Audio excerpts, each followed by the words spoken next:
Hello everyone, we are going to explore the old world charm and the revitalization strategies of Sam Shui Po in this video. Therefore, let's begin by exploring some specialized industries there. We went to a popular street market, Avenue Street. It offers electronics and accessories including mobile phone parts, audio cables, and vintage devices. Originally a hub for second-hand goods, it has evolved into a center for electronics since the 1960s. Another notable area is Tainan Street, which was a center for the production of feathers and leather items in the past. In the 1970s and 1980s, it was Southeast Asia's largest manufacturing market. Today, it remains its fabric and garment manufacturing background while transforming into a hub for fashion design and creative art industries. The community-driven revitalization is evident in both locations. After introducing specialized industries there, let's move on to the next aspect, which is exploring public housing. A famous historical building, Mayhall House, is one of the examples. It was built in 1953 as part of the Sek Kip Mei estate to shelter over 50,000 refugees from the Sek Kip Mei fire.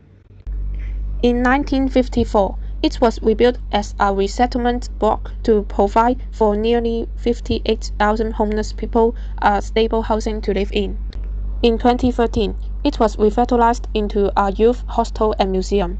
The current exhibition, Memories of Our Days, includes two thematic areas that highlight life in the 1950s and 1960s.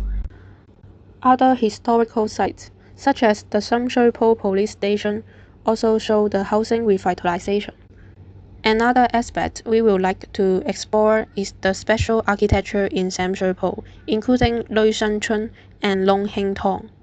Loi Shan Chun is a pre-war tonglao, which was constructed in 1931 with a rich history. Its architectural style is also a blend of neoclassical and Art Deco style.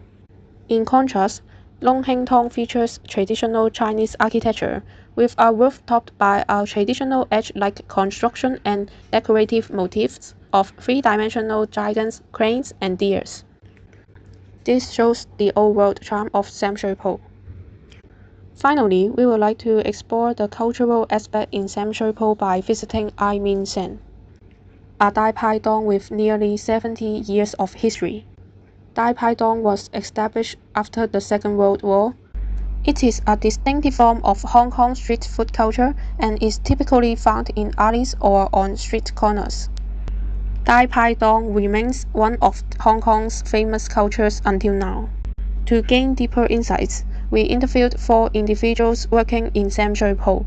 The first one was a woman employed at an electronics store who shared that深水埗係一個舊區嘅城市啦，老人家比較多啦，同埋啲平民嘅嘢比較多啦。咁多數如果購物商場嘅嗰啲都係賣啲電腦用品啊嗰啲出名啦。咁而家都比較淡靜㗎啦，比以前淡靜啲生意係，同埋有好多食嘢嘅地方啦，有好多人都會嚟呢度食嘢啦，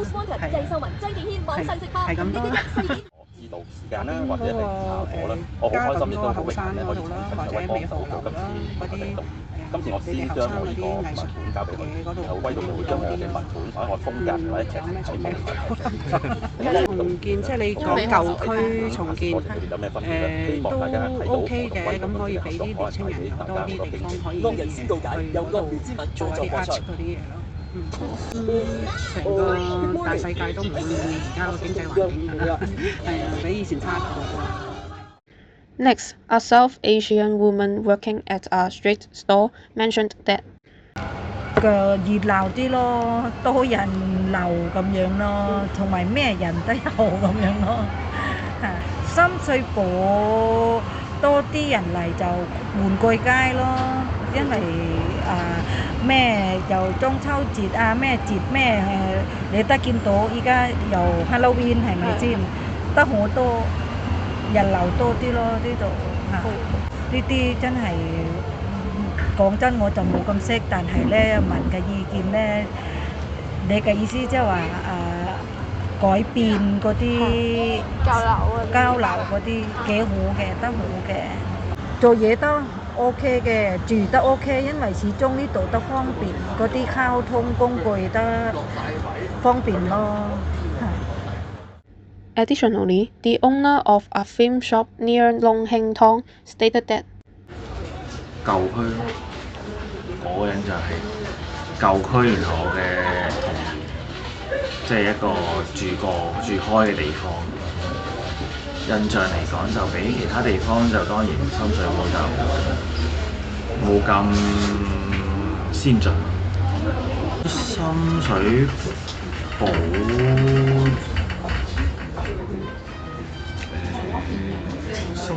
埗代表性，即係代表到深水埗，我諗係嘉頓山、嘉頓麵包鋪，然後就係西九龍中心嗰條叫咩？室內過山車，最代表到因為深水埗其實唔係好多比較代表性嘅嘢。以我理解就係、因為我住咗咁耐啦，咁就比以前就比較多啲嗰啲叫咩硬鋪啊。因為叫硬鋪，即係攞啲嘢當鋪，係當鋪嘅。其實好多都集中喺深水埗，而家都有啲叫做留到而家好出名嘅當鋪啦，好多嘢食啦，係啦，仲有玩具街，我哋所謂食街同玩具街一齊嘅，同埋一啲電腦，即係我哋叫做香港版嘅秋葉原咁啊，同西九龍中心。其實我覺得西九龍中心最能代表係深水埗。其實我覺得幾好，即係深水埗本來係一個，即係以前嚟講咧就乜都冇，得電腦嘢啦，或者有啲叫咩攤檔嗰啲條叫咩街？突然間唔記得咗。大排檔、大南街唔係鴨寮街。鴨寮街係鴨寮街，其實之前以前嘅深水埗咧，淨係得鴨寮街同電腦，即係所以啲人覺得比較男性向去嘅地方。咁而家我覺得就即係因為新嘅鋪頭進駐，即係好多新式嘅，但係又 keep 到舊式，即係舊式冇走之餘，又多咗好多新嘅鋪頭。咁所以就其實而家仲多人嚟過以前，即係以前可能淨係男性兵咁，而家就可能女仔加男仔一齊嚟，然後再加啲其實大年紀啊，因為大年紀行鴨寮街。